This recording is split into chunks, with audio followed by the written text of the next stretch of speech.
what we see on Route 66.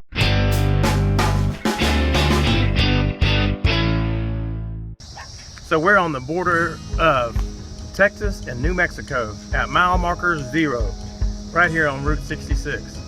And we're at the city of Glen Rio. It is a ghost town. When Route 66 was decommissioned, traffic went from about 15,000 cars a day to about 1,500 and now down to less than 15. So what we'll show you is the things that have closed down, went out of business, and various stage of decay.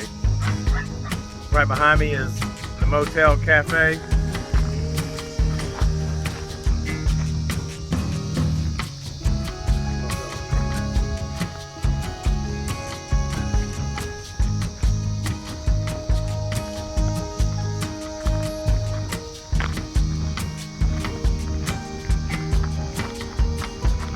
Watch for snakes.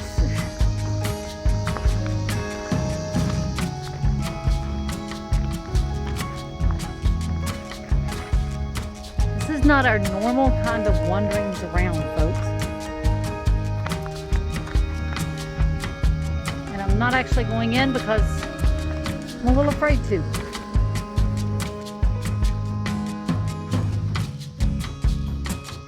And why would I want to go in there anyways? They're such tiny rooms. Let's see if this one's as tiny as that one is.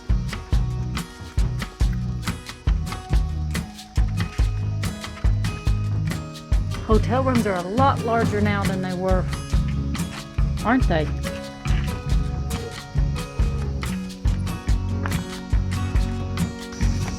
So here is the old Route 66. And the county, when they decommissioned it, every section was left up to the county to take care of.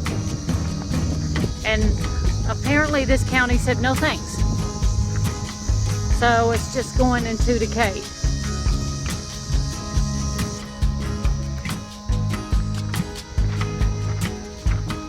This looked like probably a little grocery store. No, I think it was a restaurant. There's some kind of a counter.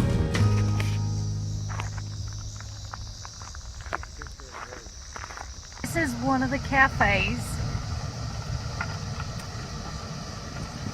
and it was run by the lady whose dad owned the whole town.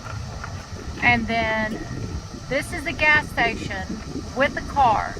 Right behind this is the only resident that still lives in this town. Now take note of the car. We're going to tell you the story about it. So this story was told to us by the woman that was running the Texas Route 66 Visitor Center. She said the young lady whose parents had owned all this property, when the town dried up, when Route 66 was decommissioned, everything went under. She and her husband are the only one that's lived in the area. They were able to buy a brand new car, which is the car Lynn showed you. It looked like a late 70s car, mid 70s, and they bought it brand new. The sad news is that he went to work at a local convenience store / gas station, and a week after buying the car was murdered in a armed robbery at the place of his work in Adrian, Texas. And she has lived there as a recluse ever since. She parked the car in the front that week and it has not been moved since. That's the story as I know it.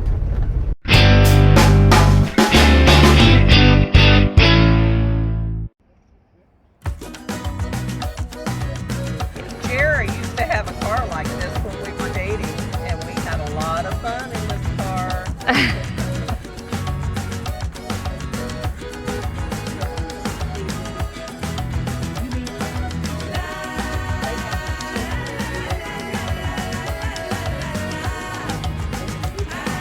This is what the teepee looked like in 1942. Oh, let me get It was closer. a Gulf gas station. And they still sold Curios and some groceries. And in the mid-50s, they widened Route 66, and that's when the gas pump went away. And this window was moved over there where the bay door was, and then the teepee facade put up in the mid-50s. What is a curio? Curios? Are the cabinets that you put stuff in? No. That was a term used in the 40s, 50s for souvenirs. Okay. Yeah. Yep. Cool. So that's it.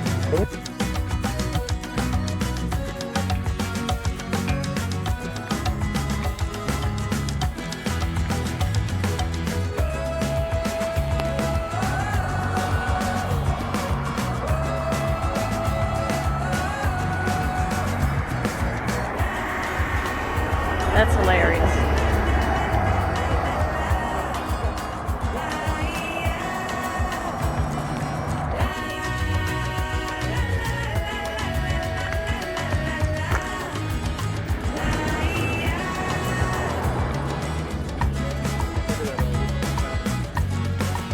Oh, back here is a bay of some sort.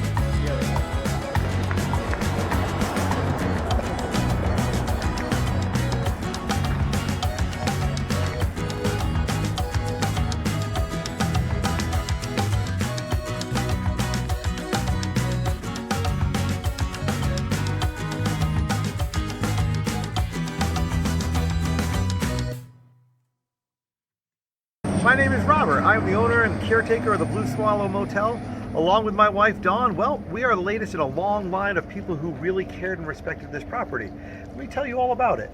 Built in 1939, plaqued and listed on the National Register of Historic Places, the Blue Swallow is renowned for hospitality based on Lillian Redmond, who is the proprietor for well over 40 years. Lillian installed that in all of us. She was the matriarch, and we continue that to this day. We're also noted by the Smithsonian for our beautiful signage and our architecture, as we are one of the last of the motor course left in the United States of America. Every room comes with a garage, and we still try to utilize those garages today. Come visit us here at the Blue Swallow. Come say hello to Dawn, myself, and come see a beautiful part of Americana. Thanks again, folks, for coming by. See you soon.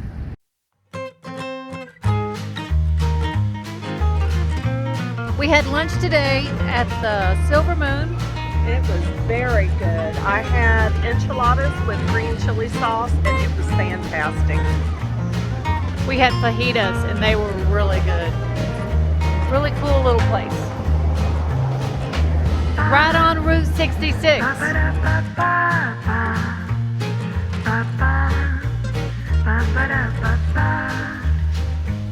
So this is the Blue Hole.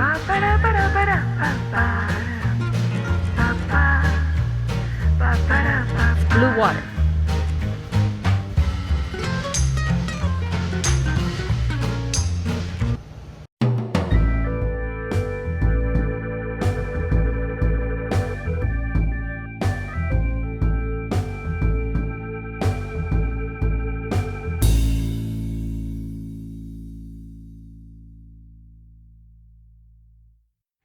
As most of you know, through much of Route 66 it combines with Interstate 40, and we had to get off Interstate 40 and miss part of Route 66 due to a major accident right before Albuquerque.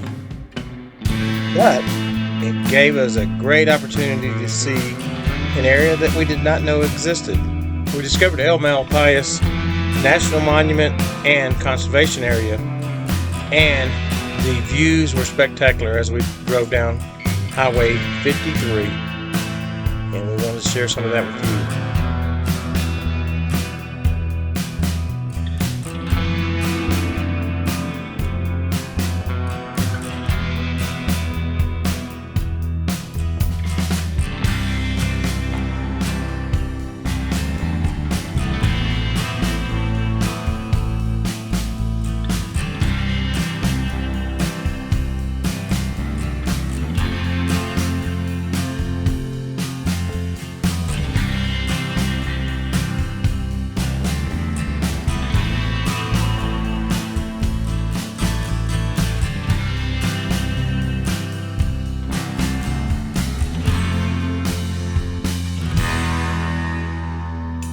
So there really is a lot to see on Route 66 driving through New Mexico.